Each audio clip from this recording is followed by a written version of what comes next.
உலகெங்கும் வாழும் மாதா தொலைக்காட்சியின் அன்பர்களே, உங்கள் அனைவரையும் வாழ்வு தரும் இறைவார்த்தை என்னும் இந்நிகழ்ச்சிக்கு தந்தையர்கள் நாங்கள் மிகுந்த அன்புடன் வருக என்று வரவேற்கின்றோம். அன்புமிக்கவர்களே, இன்று ஆண்டின் பொதுக்காலம் 20ஆம் ஞாயிறுக்குரிய வாசகங்களை நாம் கலந்துரையாடி நாம் அதில் நல்ல படிப்பினைகளை கற்றுக்கொள்வோம்.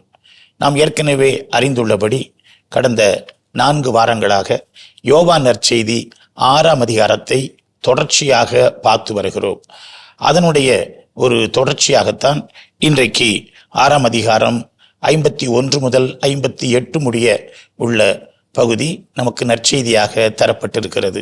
விண்ணகத்திலிருந்து இறங்கி வந்த வாழ்வு தரும் உணவு நானே. இந்த உணவை எவரேனும் உண்டால் அவர் என்றுமே வாழ்வார்.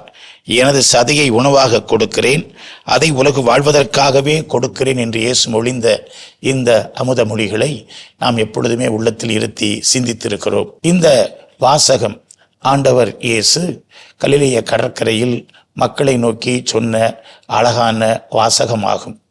இந்த பகுதியானது கிறிஸ்தவ வாழ்வின் ஊற்றும் உயிரும் உச்சமும் நற்கருணை என்பதற்கு அழகு சேர்ப்பது போல் அமைந்திருக்கிறது.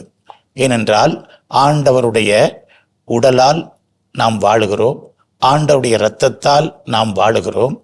நாம் அதை உண்பதால் குடிப்பதால் நிலை வாழ்வை பெறுகிறோம். இதற்கு முந்தைய வாசகங்களிலே இயேசுவை நம்புவதால் நமக்கு அப்படிப்பட்ட நிலை வாழ்வு. ஆனால் இப்பொழுதோ அவருடைய உடல் இரத்தத்தை நாம் குடிப்பதால் உண்பதால் நமக்கு நிலை வாழ்வு என்கிற பொருளில் இது சொல்லித் தருகிறது. இயேசுடைய நானே வாழ்வு தரும் உணவு என்ற முதல் நானே வாக்கியத்துடைய 3வது பகுதிக்கு நாம் இன்றைய நற்செய்தி வாசகத்தில் வந்திருக்கிறோம். இந்த 3வது நற்செய்தி பகுதி இதற்கு முந்தைய பகுதிகளில் அப்படியே ஒவ்வொன்றாக கூட்டிக் கொண்டே வரும்போது இங்கே ஒரு கேள்வி வருகிறது. நாம் உண்பதற்கு இவர் தமது சதையை எப்படி கொடுக்க இயலும் என்ற வாக்குவாதம் அவர்களிடையே எழுந்தது. முதல்ல முணுமுணுப்பு என்ற ஒன்று இருந்தது, இப்பொழுது ஒரு வாக்குவாதமாக மாறியிருக்கு. அப்படின்னா ஒரு சிலர் இயேசுவை ஏற்றுக்கொள்ள தயாராக இருக்கிறார்கள், அதை ஏற்றுக்கொண்டிருக்கிறார்கள். இன்னொரு சிலர் ஏற்றுக்கொள்ள மறுக்கிறார்கள். அந்த ஒரு பிளவுபட்ட ஒரு நிலை நமக்கு பாடத்தில் முதலாக தெரிகிறது. அடுத்ததாக இயேசு இங்கே ஒரு வாக்குறுதி கொடுப்பவராக முன்மொழியப்படுகிறார். எனது சதையை உண்டு எனது இரத்தத்தை குடிப்போர் என்னோடு இணைந்திருப்பர், நானும் அவர்களோடு இணைந்திருப்பேன் என்ற அந்த இணைந்திருத்தல் வழியாக வாழ்வர், அதுபோல் என்னை உண்போரும் என்னால் வாழ்வர். இங்கே இந்த பகுதியில் யோவான் அடுத்த ஒரு கருத்துருவு, இணைந்திருத்தல் அப்படிங்கிற ஒரு கருத்துருவை இங்கே அறிமுகப்படுத்துகிறார். ஒரு 5 விதமான ப்ராமிசஸ், ஒரு வாக்குறுதிகள் தர்ற மாதிரி இருக்கு. என்னுடைய வாழ்வு தருகிற இந்த உணவு உண்டால் முதல்ல என்றுமே வாழ்வாய் ஒரு பக்கம், அடுத்தது உலகு வாழ்வு பெறும். இது இயேசு முழுமையான உலகத்திற்கான மீட்பர் அப்படிங்கிறது. அப்போ அவருடைய உணவு என்பது அனைவருக்கும் உரியது. அவர் ஓப்பன் பண்ணி வச்சுட்டார். நீ இட்ஸ் அப் டு யூ, நீ பார்த்து நீ சூஸ் பண்ணுறது இல்லாதது. ஆனால் இது நான் தருகிற உணவு அனைவருக்கும் உரியது, உலகே வாழ்வு பெறுவதற்காக, உலக மீட்புங்கிறத அங்கே கொண்டு வராங்க, சால்வேஷன் ஆஃப் த வேர்ல்டு அப்படிங்கிறத. அடுத்த ப்ராமிஸ் பார்த்தீங்கன்னா நிலை வாழ்வு. அது நம்மளுடைய மனித வாழ்க்கையினுடைய நிறைவாழ்வு, இறப்பின் பிறகு நிலைவாழ்வு, ஆன்ம சாவுனுடைய அது ஃபாதர் போன தடவை சொன்ன மாதிரி எல்லாமே சேர்ந்து வருது. அடுத்தது உயிர்த்தெழச் செய்வேன், இறப்பிற்கு பிறகு அந்த உயிர்ப்புங்கிறதையும் டைரக்டாவே சொல்றாரு. வெறும் ஏதோ ஆன்ம ஒரு உணவு மட்டும் அப்படிங்கிறது இல்லை, இது உயிர்ப்பே உனக்கு கிடைக்கும் அப்படிங்கிறதையும் வருது. அடுத்தது நீங்க சொன்ன என்னோடு இணைந்திருப்பார், அபைடிங். ஒரு வாக்குவாதம் எழுகிறது. அந்த வாக்குவாதம், நாம் உண்பதற்கு இவர் தமது சதையை எப்படி கொடுக்க இயலும். நாம் ஏற்கனவே பார்த்ததை போல அண்டர்ஸ்டாண்டிங் த்ரூ மிஸ் அண்டர்ஸ்டாண்டிங் அப்படிங்கிற அந்த ஒரு இலக்கிய கோட்பாட்டின்படி இந்த பகுதியில் அவர் சதையை பற்றிய விளக்கத்தை அதன் பிறகு அவர் நமக்கு இங்கே கொடுக்கிறார். உணவு அப்படிங்கிற சொல்ல நம்ம பார்க்கும்போது உணவு அது பசி என்ற அந்த உணர்வோடு நம்ம சேர்த்து பார்க்குறோம். அந்த மனிதர்களுடைய உணவு உண்ணுதலுக்கும் நம்ம மற்ற தாவரங்களோ விலங்குகளோ உணவு உண்பதற்கும் உள்ள வேறுபாட்டை வைத்து பார்க்கும்போது ஒரு சமூகவியல் அல்லது மானுடவியல் அடிப்படையில் பார்க்கும்போது சில கருத்துக்களை நம்ம இதில் பார்க்க முடிகிறது. முதல்ல நம்ம மனிதர்கள், நம்ம தாவரங்கள், விலங்குகள் உணவு உண்பது உடல் ஊட்டத்திற்காக அவை உண்கின்றன. ஆனால் அடுத்ததாக மனிதர்களுக்கு வரும்போது அது ஒரு உணர்வு ஊட்டம். அதனால தான் நம்ம யார் வீட்டுக்காக போகிறோம் அப்படின்னா, நான் உன் வீட்டில் கை நினைக்க மாட்டேன் அப்படின்னா, உணவுங்கிறது அங்கே ஒரு சமூகம் சார்ந்த உணர்வு சார்ந்த ஒன்றாக இருக்கிறது. ஆனால் இன்னும் ஒரு படி தாண்டி நம்ம உணவுக்கு முன்பாக கடவுளுக்கு நன்றி செலுத்துகிறோம். அப்படிங்கிறப்ப கடவுளிடமிருந்து பெற்றுக்கொண்ட ஒரு கொடையாக உணவை பார்க்குறோம். அப்போ உணவு என்பது நமக்கு ஒரு ஆன்மீக ஒரு உணர்வை நமக்கு தருவதாக இருக்குது. அப்போ இயேசு ஒரு பக்கம் பசியோடு வந்து நின்றவர்கள் அவருடைய பசியை போக்குறார். அடுத்து மானிட மகன் யார் என்ற ஒரு அறிவை கொடுக்கிறார். அப்படி கொடுப்பதன் வழியாக சமூகத்தின் தன்னை பற்றிய ஒரு அறிதலை உருவாக்குகிறார். மூன்றாவதாக ஆன்மீக அளவுக்கு எடுத்துகிட்டு போய் அதை அப்படி மறுவாழ்வு வரைக்கும் அவரை கூட்டி செல்வதை நம்ம பார்க்கிறோம். இதில் முக்கியமான இந்த வசனங்களில் பார்க்கும் பொழுது இது ஒரு பலி, தியாக பலி. நம்ம ஏற்கனவே சொல்லியிருக்கோம் 3 முக்கியமான கருத்துக்கு. ஏன்னா பழைய ஏற்பாடு விலங்குகளை பலியிட வேண்டும், எவ்வளோ பகுதி கொடுக்க வேண்டும், எந்த பகுதி உண்ண வேண்டும், இதெல்லாம் தெரியும். அதை வைத்து இயேசு கிறிஸ்து தன்னையே கொடுக்கிறார் என்றால் அதில் முக்கியமான வசனம் என்னன்னா, யோவான் நற்செய்தி 3ஆம் அதிகாரம் 16 வசனம். கடவுளுடைய அன்பினுடைய வெளிப்பாடு தன் மகனையே கொடுக்கும் அளவுக்கு. அதான் முதல் கருத்து. 2வது, இந்த வசனம் எதை உணர்த்தினதுன்னா, ஏற்கனவே யோவான் சுட்டி காட்டிய அந்த யோவான் 1:29 திருமுழுக்கு யோவான் சுட்டி காட்டியது 1:29, இதோ கடவுளின் ஆட்டுக்குட்டி பலியாக போகிறார், உணவாக போகிறார். 3வது இன்னும் சிறந்தது என்னன்னா, துன்புறும் ஊழியனை பற்றிய கவிதை. எசாயா புத்தகம் 53ஆம் அதிகாரம் இந்த 4வது வசனத்துல நம் பிணிகளை எல்லாம் சுமந்து கொண்டார். அப்ப இதை பார்க்குறப்ப ஏதோ சாதாரணமா நீங்க சொன்ன மாதிரி உணவு என்பது உணர்வு சார்ந்து ஆன்மீகம் சார்ந்தது, ஏதோ மேலோட்டமா இல்லாம இன்னும் ஆழமாக இவங்க அந்த கருத்தை எதிர்கருத்து ஒரு பிடிவாதத்தை வைக்கிறார்கள். அதான் பக்கவாதம் கூட சரியாகும், அந்த பிடிவாதம் சரியாகாது. அதுல ஒரு கருத்தை வைக்கிறாங்க. ஆனா இயேசு கிறிஸ்து தன் கருத்திலிருந்து பின்வாங்குகிறது கிடையாது. மீண்டுமாக அதே வசனத்தை அழுத்தி சொல்லுகிறார். என் சதையை உண்டு என் ரத்தத்தை குடித்தாள் ஒளி அப்படின்னு சொல்லி வருவார். அதற்கான அர்த்தம் இன்னும் ஆழமான அர்த்தத்தை பார்க்குறப்ப தெரியும். ஆக அதனுடைய அர்த்தம் என்ன? இது ஒரு பலி, ஒரு அன்பினுடைய வெளிப்பாடு. அவர்தான் செம்மறியாகி ஆட்டுக்குட்டி. 3வது, அதற்கும் மேலாய் எனக்காக துன்புறுகின்ற ஊழியர். இது எல்லாத்தையும் பார்க்கும் பொழுது பழைய ஏற்பாட்டோட பொருத்தி பார்க்கும் பொழுது யோவான் நற்செய்தியின் அடிப்படையில் அப்படிப்பட்ட ஆண்டவர் தான் விண்ணிலிருந்து இறங்கி வந்த உணவு. இயேசு அவங்க குழம்புறாங்கிறதுக்காக ஒரு மாதிரி அப்படியே சரிப்பா விட்டுருப்பாங்கிற மாதிரிலாம் இல்லை, தெளிவாக சொல்கிறார். எனது சதை உண்ணணும், எனது ரத்தத்தை குடிக்கணும். அப்போ இது அவருடைய ஆற்றலை புரிஞ்சவங்களால தானே முடியும். அதுக்கு தான் முன்னாடி நம்ம புதிய மோசே அப்படின்னு பார்க்குறோம் இல்லையா, அவர் பார்த்தீங்கன்னா 5000 பேருக்கு அப்பத்தை பழுகுதல், அது மன்னாவோடு நம்ம அந்த மோயிசனுடைய வாழ்க்கையில் நடந்தது பார்க்கலாம். அடுத்தது அங்கே செங்கடலை இங்கே அவர் கடல் மேலே நடக்குதல், இதெல்லாம் ஒரு இயற்கையின் மீது ஆற்றல் கொண்ட இயேசுவை வெளியில் காமிக்கிறப்ப நம்ம அங்கே இருக்கிறவங்களால இதுக்கெல்லாம் ஆற்றல் உள்ளவர் நிச்சயம் தன்னையே தர முடியும் அப்படிங்கிற ஒரு நம்பிக்கைக்கான ஒரு உந்து சக்தியாகவும் இயேசு மீண்டுமாக அவர்களுக்கு படிப்பினையாக சொல்லிகிட்டே வர்றார். நிச்சயமா இது முடியும், இதை நீங்க நம்பணும், இதை சாப்பிடணும், உண்ணணும், குடிக்கணும் அப்படின்னு அழைப்பு விடுக்கிறார். இயேசுவினுடைய வாழ்வில் இயேசுவினுடைய ஒட்டுமொத்த அவருடைய வெளிப்பாடுகளில் ஒரு உச்சமாக இந்த போதனை அமைந்திருக்கிறது. இயேசுடைய ஓமைகள், புதுமைகள், அறிவுரைகள், இயேசுடைய வாழ்வு எல்லாவற்றையும் நாம் எடுத்துக்கொண்டாலும் இந்த போதனை ஒரு உச்சமாக அமைந்திருக்கிறது. ஆகவேதான் நாம் இந்த பகுதியை நற்கருணை ஏற்படுத்துகிற இயேசு புதிய உடன்படிக்கையை நமக்கு உருவாக்கி தருகிற அதோடு ஒப்பிட்டு நம்முடைய அறிஞர் பெருமக்கள், நம்முடைய முன்னோடிகள், புனிதர்கள் எப்பொழுதுமே இந்த பகுதியை அவர்கள் பார்த்திருக்கிறார்கள். இன்றைக்கு கிறிஸ்தவ சபைகள் எல்லாம் இப்படிப்பட்ட இந்த போதனையை மையமாக கொண்டிருக்கிறதா என்றால் இல்லை. ஆர்த்தடாக்ஸ் திருச்சபை, கத்தோலிக்க திருச்சபை, சில மரபு ரீதியான திருச்சபைகள் தான் இந்த இயேசுனுடைய போதனையை மையப்படுத்துகின்றன. மற்றவை இயேசுடைய மற்ற அறிவுரைகள், போதனைகள், ஓமைகள் இவைகளைத்தான் அவர்கள் பெரிதுபடுத்துகிறார்கள். ஆனால் இயேசு மிகவும் அழுத்தம் சொல்லித் தருகிற இந்த ஒரு போதனைக்கு நாம் திரும்ப வேண்டும்.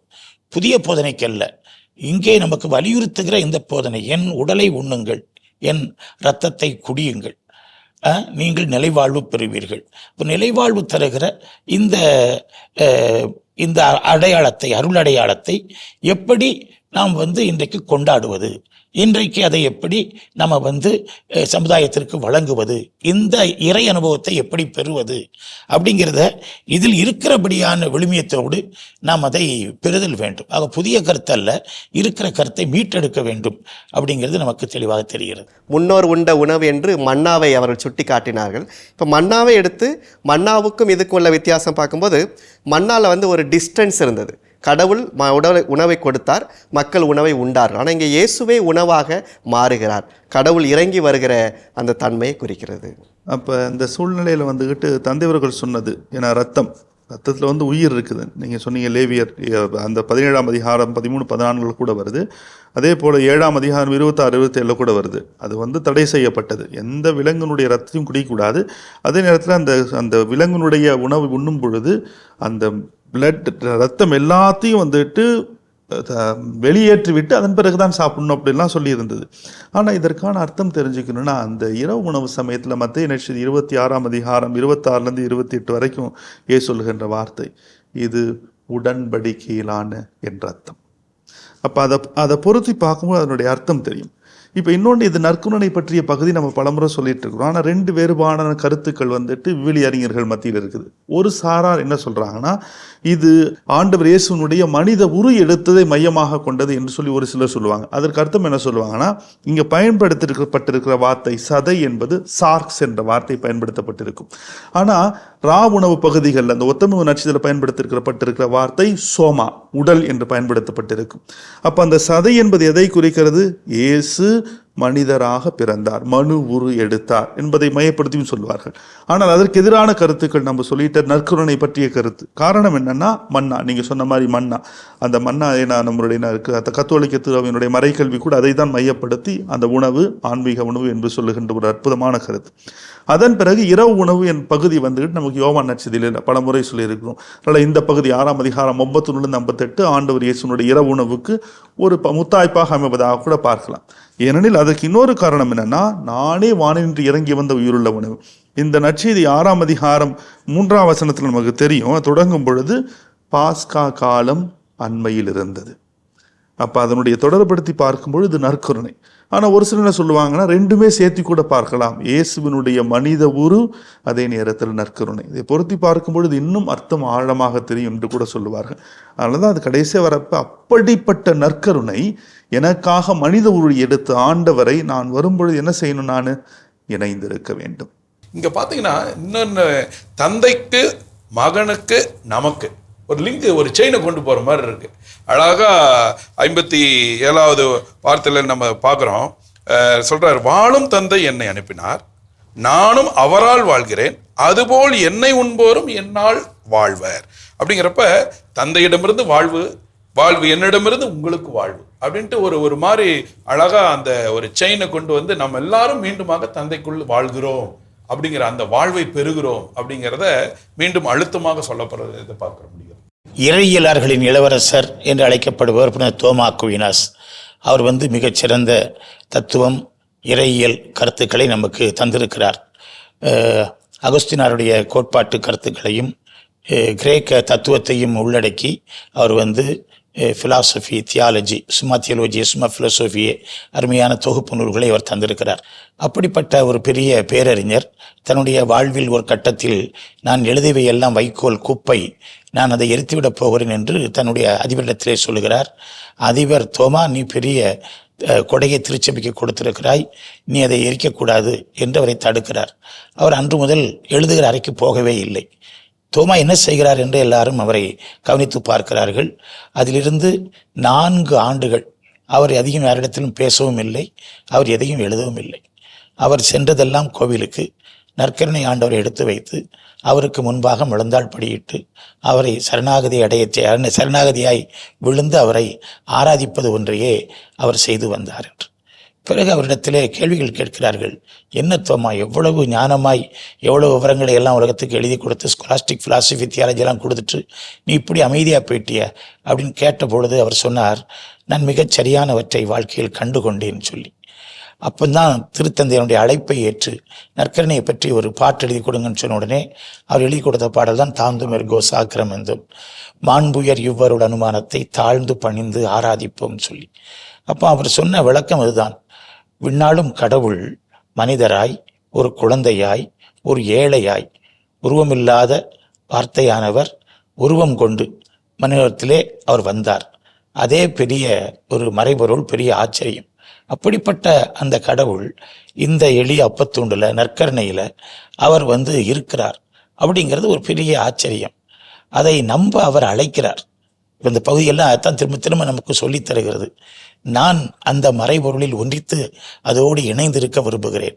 இதில் வார்த்தைகள் தேவையில்லை, நான் அதை நம்ப வேண்டும், நான் அதில் இணைந்திருக்க வேண்டும் என்று அவர் சொல்லுகிறார்.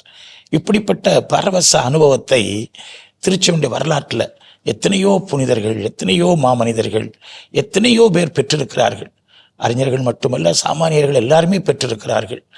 இந்த ஒரு மறைபொருளுக்கு நாம் நம்மை கையளித்தால்தான் இந்த இறை வெளிப்பாட்டினுடைய அனுபவத்தை பெற்றுக்கொள்ள முடியும். இதற்கு வேற எந்த பதில் மொழியுமே இருக்க முடியாது என்று நான் நினைக்கின்றேன். நம்ம சின்ன வயசுலலாம் பார்த்துப்போம் நற்கருணை வீரர்கள் சபை அப்படிலாம் இருந்துச்சு. இப்போல்லாம் அதெல்லாம் குறைஞ்சிருச்சு. அந்த நற்கருணை வீரர்கள் சபையில் நாங்கள்லாம் சின்ன வயசுலாம் இருந்தோம். அந்த சின்ன புக்லெட் மாதிரி கொடுப்பாங்க, அதில் கதைகள்லாம் இருக்கும். அந்த மாதிரியான சின்ன சின்ன செயல்கள் தான் இன்னைக்கு நம்மளெல்லாம் ஒரு குருவானவராக மாற்றி இருக்கிறது. அதெல்லாம் நம்ம தோண்டி எடுக்கணும் திருப்பி. நற்கருணை வீரர்கள் சபை எங்கே பாருங்க, ஆல்டர் பாய் அப்படின்றது இருக்குது. ஆனால் நற்கருணை வீரர்கள் சபைன்றது தனி ஒரு இது. ஆக அப்படிப்பட்ட சின்ன விஷயங்கள் தான் நம்ம அந்த அனுபவத்திற்கு அழைத்து செல்லும். நற்கருணை அனுபவம். இன்னைக்கு நற்கருணை வாங்குபவர்கள் உண்பவர்கள் இல்லாமல் நற்கருணை அனுபவம் பெற்ற கிறிஸ்தவர்களாக நாம் மாற வேண்டும். அதான் இன்னைக்கு நற்செய்தி வாசகம் ஆண்டவர் நம்மை அழைக்கிறார். அப்போதான் எப்படி நடக்குது? வாங்கிறதுனால மட்டுமல்ல, அவரோடு இணைந்து இருக்க வேண்டும். 1995 நம்மளுடைய 2ஆம் ஜான் பால் திருத்தந்தை அமெரிக்காவில் பால்டிமர் அந்த இடத்துக்கு போறாரு. செமினேரி, சென்ட் மேரி செமினேரி. அவர் அவருடைய கால அட்டவணை டைட் ஆயிடுச்சு. அதனால ஜஸ்ட் செமினேரியன்ஸ்ட ஹலோ சொல்லிட்டு கிளம்புற மாதிரி ஆட்டுக்குது. அப்படி போனவர் இல்லை, நான் போய் நற்கரணையை சந்திக்கணும் அப்படின்ட்டாராம். அந்த நேரத்தில் உடனே அங்க இருந்த பாதுகாவலர்கள், ஏன்னா ஒரு திருத்தந்தை டக்குன்னு ஒரு இடத்துக்கு மாறுறப்ப டைம் டேபிள் போடுறப்ப படார்னு அந்த இடத்தையே சுற்றி வளைச்சி செக் பண்ணுறாங்க. அப்போ அந்த ஒரு நாய்கள் அவங்க வச்சிருப்பாங்க இல்லையா, அந்த நாய்கள் உதாரணத்துக்கு நிலச்சரிவு இருந்துச்சுன்னா உயிருக்கு உள்ளுக்குள்ள யாராவது போராட்டிட்டு இருந்தா உயிருள்ள மனுஷனை கண்டுபிடிச்சிடும். அப்படிப்பட்ட நாய்களை வச்சு ஃபுல்லாக செக் பண்ணுறாங்களாம். அப்படி நிறைய இடத்த செக் பண்ணி கோயிலுக்குள்ள உள்ள விடுறாங்க. அந்த நாய்கள் அப்படியே கோயிலுக்குள்ள அப்படியே பியூஸ்லாம் அப்படியே பார்த்துட்டே போனது. நற்கரணை இடத்துக்கு நான் அழகா போய் நற்கரணை இடத்துக்கிட்ட போன உடனே ஃபுல்லாக குலைக்க ஆரம்பிச்சிருச்சுங்களாம். அது ஒரு பெரிய சர்ப்ரைஸ். அப்போ அங்கே ஒரு மனிதர் இருப்பது போல அவர்களுடைய பாதுகாவலர்களுக்கு. அப்போ உண்மையாலுமே நற்கரணையிலே இயேசு உண்மையான பிரசன்னமா இருக்காருன்னு ஒரு இயற்கை எப்படி அசிசியாரெலாம் சொல்ற மாதிரி விலங்குகள் கூட இருந்திருக்கின்றன அப்படின்ட்டு அந்த ஒரு ஜேர்னல்ல இந்த நிகழ்ச்சியை போட்டிருந்தாங்க. சொல்ல சொல்ல உண்மையாலும் இன்னைக்கு நம்ம இந்த தொடர்ந்து 6வது அதிகாரத்தை 4-5 வாரமா படிக்கிறதுனுடைய நோக்கமே நற்கரணையினுடைய மகிமையை உணர்தல். நீங்க சொன்ன மாதிரி அது வெறும் ஆராதிக்கிறது மட்டும் இல்ல, உண்ணுதல் மட்டும் இல்ல, வாழ்வாக மாற்றுதல். இப்போ 2ஆம் வத்திக்கான் சங்கம் சாக்ரோசாங்க்தும் கொன்சிலியம் திருவழிபாட்டை பற்றி பேசும்போது, நற்கருணை பற்றி பேசும்போது, நற்கருணை மனித உலகத்தில் இருக்கக்கூடிய பசியை நமக்கு நினைவூட்ட வேண்டும் என்ற ஒரு அழைப்பை நமக்கு விடுக்கிறது. அதனால் இந்த நாட்களில் நம்ம இயேசுவை நற்கருணையை சிந்தித்து கொண்டிருக்கும் போது எந்த அளவுக்கு பசித்து கொண்டிருக்கிற மனிதர்களுக்கு உணவு தர முடியுங்கிற ஒரு சிந்தனை நம்ம மனதில் வைத்து கொண்டிருந்தால் நலமாக இருக்கும். இன்றைய முதல் வாசகம் நீதிமொழிகள் 9ஆம் அதிகாரம் 1 முதல் 6 முடிய உள்ள வசனங்கள். ஞானத்தை ஒரு பெண்ணாக உருவகப்படுத்தி அவள் ஒரு விருந்துக்கு அழைப்பது போல் அது அங்கே நமக்கு சொல்லித் தருகிறது. அது உண்மையிலேயே இன்றைக்கு நாம் வாசிக்க கேட்ட இந்த நற்செய்தி வாசகத்தோடு பொருந்தி செல்கிறது. இங்கேயும் அப்படித்தான் இந்த 9வது அதிகாரம் 6ஆம் வசனம், பேதமையை விட்டு விடுங்கள், அப்பொழுது வாழ்வீர்கள், நுண்மதியை அடையும் வழியில் செல்லுங்கள் அப்படின்னு சொல்லி ஒரு அழைப்பு அங்கே விடுக்கிறது. ஆகவே இன்றைக்கு வாசிக்க கேட்ட வாசகத்திற்கு உருவகமாக ஒரு இலக்கிய கவிதை நடையிலே ஒரு அழகான பகுதி இன்றைக்கு நமக்கு தரப்பட்டிருக்கிறது. நீதிமொழிகள் நூல் நம்ம பார்க்கும்போது இது விவிலிய ஞான இலக்கியங்களில் ஒரு நூலாக கருதப்படுது. இதில் நீதிமொழிகள் 9வது அதிகாரத்தை எப்படி அவங்க சொல்கிறாங்கன்னா, point of arrival, point of departure. அதாவது இதுவரைக்கு நீதிமொழிகள் முதல் பகுதியில் ஞானம் என்றால் என்ன என்ற ஒரு கேள்விக்கு பதில் தருவதாகவும், இதற்கு அடுத்து வரக்கிற பகுதி எல்லாமே ஞான கூற்றுகளை அடக்கிய, பழமொழிகளை அடக்கிய பகுதியாக இருக்குது. அந்த வகையில் இங்கே ஞானம் ஒரு மனிதராக ஆளுமைப்படுத்தப்படுகிறது. அந்த மனிதர் என்ன செய்கிறார்? முதல் பகுதியில் அந்த ஞானம் விடுக்கக்கூடிய அழைப்பு, 2வது பகுதியில் ஞானம் விடுக்கக்கூடிய அழைப்புக்கு பதிலிருப்பு செய்வதற்கு செய்வதால் ஒருவர் பெறக்கூடிய பயன்கள். அதில் பார்க்கும்போது ஒரு வீட்டை கட்டி இருக்கிறது, அதற்கென 7 தூண்களை செதுக்கி இருக்கிறது. இப்போ 7 தூண்கள்ங்கிறது ஒன்று அடிப்படையாக ஒரு முழுமையாக இருக்கக்கூடிய ஒரு கட்டடம். 2வதாக உறுதியாக இருக்கக்கூடிய கட்டடம். அதை ஈஸியாக அதை நகர்த்தி விட முடியாது, தளர்த்தி விட முடியாது. அப்படி அத்தகைய ஞானத்தை தேர்ந்து கொள்ள வேண்டும். அந்த 7 தூண்கள் நமக்கு 7 நாள் முழுமைன்னு தெரியும். சாலமோன் கட்டிய அந்த ஆலயத்தில் 7 தூண்கள் இருந்தன. 1 அரசர்கள் 7:17 நம்ம படிக்கிறோம். நம்ம பாருங்க, அமைதி பாருங்க, 1 அரசர்கள் 7:17 7 தூண்கள். சில நேரங்கள் அந்த வசனங்களுடைய மனசுல இருக்கிறப்ப நமக்கு அப்படி பரிச்சயம் ஆயிரும். அப்படி இருக்கிறப்ப இந்த இதுல இருந்து என்னன்னா, ஒன்று இயேசுவனுடைய சாயலை இதில் எளிதில் இனம் கண்டு கொள்ளலாம். ஏன்னா மத்தேயு நற்செய்தி 22:4 படிக்கிறப்ப அந்த ஓமையில வரப்ப எப்படிப்பட்ட அழைப்பு, பணக்காரர், படித்தோர் எல்லாருக்குமே அந்த அழைப்பு கொடுக்கப்படுகிறது. அப்போ என்ன அர்த்தம்னா, நம்ம இன்னைக்கு பார்த்தோம் நற்கருணை, அந்த பற்றி அருமையான ஒரு பகுதி. இப்போ அது படிக்கும் பொழுது ஒரு உருவகமாக, அப்போ என்னுடைய வாழ்க்கையில் ஆண்டவர் என்றும் பிரசன்னமாக இருக்கிறார். அப்போ நான் ஆண்டவர் இன்றும் பிரசன்னமாக இருக்கிறார்னா, அவரையே நமக்காக கையெழுத்து நம்மை பாதுகாக்கிறார் என்றால் நான் என்ன செய்ய வேண்டும்? நீங்கள் சொன்ன அந்த 6ஆம் வசனம் அருமையான வசனம். உண்ணுங்கள், வருந்து உண்ணுங்கள் அப்படின்னு அந்த 5ஆம் வசனம் சொல்லிட்டு, அடுத்தது அழைக்கப்பட்டவர்கள் பேதமையை விட்டுவிடுங்கள், அப்பொழுது வாழ்வீர்கள், உணர்வை அடையும் வழியில் செல்லுங்கள். அப்போ அந்த ஒரு அப்போ தந்தையவர்கள் சொன்னது போல் அந்த உணவுன்றது மேலோட்டமான பசி மட்டுமில்லை, அந்த உணர்வை குறிக்கின்ற ஒரு சொல். அப்போ அதன் வழியாக நற்கருணை வாங்கும் பொழுது நான் ஆண்டவருடைய பிரசன்னத்தை ஒரு நாளும் உணர்கிறேன். அப்படியே ஒரு திறந்த கைகளோடு ஆண்டவர்கிட்ட போகிற, ஆண்டவர் எனக்கு ஆசீர்வாதங்களால் நிரப்புகிறார் என்பதாக அமைவதாக இந்த முதல் வாசகம் இருக்கிறது.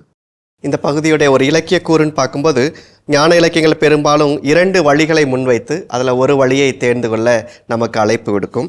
அதில் நல்ல வழியை தேர்ந்து கொள்பவர்கள் ஞானம் பெற்றவர்களாகவும், அந்த நல்ல வழியை தேர்ந்து கொள்ளாதவர்கள் பேதையர்கள் அல்லது அறியா பிள்ளைகள் என்றும். அப்போ அதை நம்ம அப்படியே நற்செய்தி வாசகத்திற்கு பொருத்தி பார்க்கும்போது, இயேசுவை ஏற்றுக்கொள்ளக்கூடியவர்கள் ஞானம் மிக்கவர்கள் என்றும், அவரை பற்றிய ஒரு தெரிந்து கொண்டிருக்கிறார், பட் அதை ஒரு வாக்குவாதம், முணுமுணுப்பு அதோடு இருக்கிறவங்க இன்னும் அறியா பிள்ளைகள் போல இருப்பதாக நம்ம எடுத்துக்கொள்ளலாம். ஞானத்தை தேர்ந்தெடுக்கிறாயா அது மதிகேடை தேர்ந்தெடுக்கிறாயா? அப்போ இதே போல ஆண்டவருடைய ரத்தத்தை குடித்து நான் நிலைவாழ்வடைய போகிறேனோ அல்லது நிலைவாழ்வை நான் அடையாமல் நான் மேம்போக்கான வாழ்வு வாழ்கிறேனா? அப்போ சாய்ஸை நம்மகிட்டே விட்டுட்டார். அப்போ எப்போ இருக்கும்? நற்செய்தி வாசகம் வந்தது போல தான், அவரில் நிலைத்திருக்கும் பொழுது. இன்றைக்கு நாம் வாசிக்க கேட்ட இந்த நற்செய்தி வாசகம், முதல் வாசகம், இதற்கு முத்தாய்ப்பாக ஒரு முடிவுரை எழுதியது போல் இன்றைய 2ஆம் வாசகம் அமைந்திருக்கிறது. இந்த 2ஆம் வாசகம் நாம் ஏற்கனவே அறிந்துள்ளது போல எபேசியருக்கு எழுதிய திருமுகத்திலிருந்து தரப்பட்டிருக்கிறது. 5ஆம் அதிகாரம் 15 முதல் 20 முடிய உள்ள வசனங்கள். நம்முடைய வாழ்க்கை எப்படி அமைதல் வேண்டும், நம்முடைய வாழ்க்கை எப்படி அமைதலக்கூடாது, ஒளி பெற்றவர்களாய் நாம் நடந்து கொள்ளுதல் வேண்டும் என்கிற அறிவுரையிலே பவுலடியார் நமக்கு அழகாக சொல்லித் தருகிறார். உங்கள் நடத்தையை பற்றி மிகவும் கருத்தாயிருங்கள். சும்மா எடுத்ததுக்கெல்லாம் வாக்குவாதம் பண்ணிக்கொண்டு, எடுத்ததுக்கெல்லாம் முணுமுணுத்து கொண்டு நீங்கள் இருக்காதீர்கள். உங்களுக்கு வெளிப்படுத்தப்பட்ட வெளிப்பாடுகளை நீங்கள் நம்புங்கள், தூய ஆவியின் துணையில் நீங்கள் வாழுங்கள், ஆண்டவருடைய திருவுளம் எது என நீங்கள் புரிந்து கொள்ளுங்கள் என்று அவர் சொல்லுவது ஒரு அழகான ஒரு முடிவுரை வைத்தது போல் இருக்கிறது. எப்படிப்பட்ட கிறிஸ்துவை நீங்கள் கொண்டிருக்கிறீங்க, எப்படிப்பட்ட கிறிஸ்துவ வாழ்க்கை நீங்கள் வாழ வேண்டும் என்பதனால் நெறிமுறைகளை தான் வகுத்துட்டு வரார். அதன் அடிப்படையில் சொல்லும் பொழுது அவர் சொல்லுகிறார், இந்த காலத்தை பற்றி சொல்றார், இந்த காலம் பொல்லாதவை, இந்த காலத்தை முற்றிலும் பயன்படுத்துங்கள், அறிவிலியா இராமல் ஆண்டவருடைய திருவுளம் யாது என புரிந்து கொள்ளுங்கள். அப்ப கடவுளுடைய விருப்பம் என்னன்னு தெரிஞ்சுக்கணும். உன்னுடைய விருப்பம் அல்ல, கடவுளுடைய விருப்பம் என்ன அப்படின்னு தெரிஞ்சு நடக்கும் பொழுது அதான் ஞானமுள்ள வாழ்க்கை. ஆண்டவரை பற்றிய அறிவு, ஆண்டவர் பராமரிப்பில் இருக்கின்ற நம்பிக்கை. அப்படிப்பட்ட மக்களாக வாழ வேண்டும் என்றால் ஆண்டவரை நாம் பெற்றுக்கொள்ள வேண்டும், ஆண்டவரை நாம் வாழ்வாக்க வேண்டும்.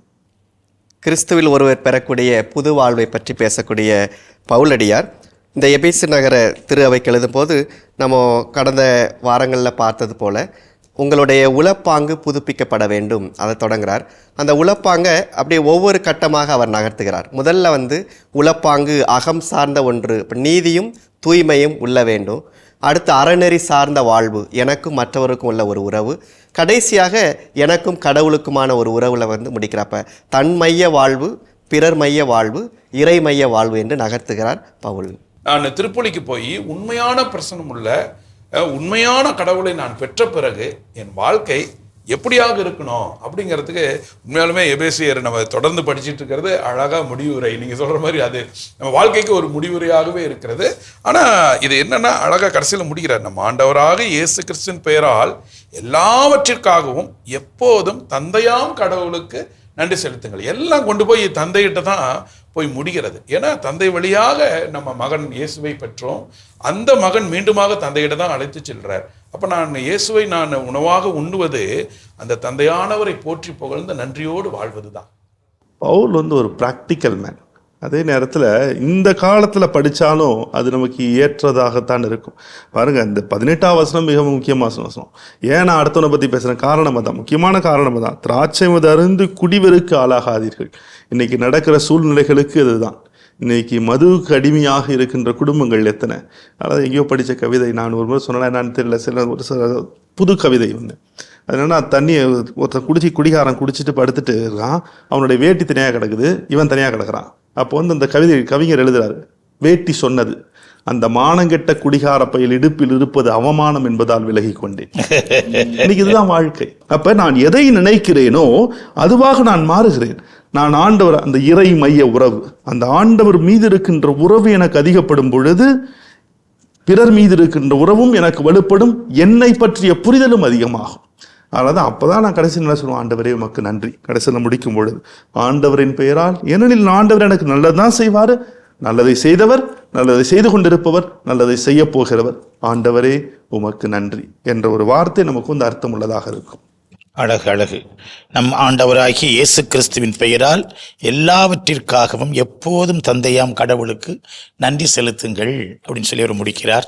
நற்கருணை என்னும் மிகச்சிறந்த கொடைக்காக, இயேசு அதில் தன்னையே தந்ததற்காக, ஒரு பலியாக வந்ததற்காக, உணவாக நாம் உட்கொள்ளும்படியாக அவர் நமக்குள் வருவதற்காக, அவருடைய உடனிருப்பு அதில் இருப்பதற்காக நாம் தந்தையாம் கடவுளுக்கு நன்றி செலுத்த வேண்டும். அந்த நற்கருணை இன்றைக்கும் மிகச்சிறந்த கொடையாக நம்முடைய சோர்வை போக்கி, நம்முடைய களைப்பை போக்கி, நம்முடைய பின்வாங்கி சறுக்குதலை போக்கி நமக்கு மிகப்பெரிய உற்சாகமாக இருக்கிறது. இந்த உன்னத கொடைக்காக தந்தையாம் கடவுளுக்கு நாம் நன்றி செலுத்துவோம். அந்த நற்கருணையை கொண்டாடுவோம். நற்கருணையில் இறை அனுபவத்தை பெறுவோம். ஆகவேதான் இன்றைய பதிலுரை பாடல் ஆண்டவர் எத்துணை இனியவர் என்று சுவைத்து பாருங்கள் என்று அழைக்கிறது. ஆண்டவரை வார்த்தையில் அல்ல, நற்கருணையில் நாம் இன்னும் ஆழமாய் சுவைத்து அதை வாழ்வாக்குவோம். அன்புமிக்கவர்களே, வாழ்வு தரும் இறை வார்த்தை என்னும் இந்நிகழ்ச்சி இத்துடன் நிறைவுக்கு வருகிறது.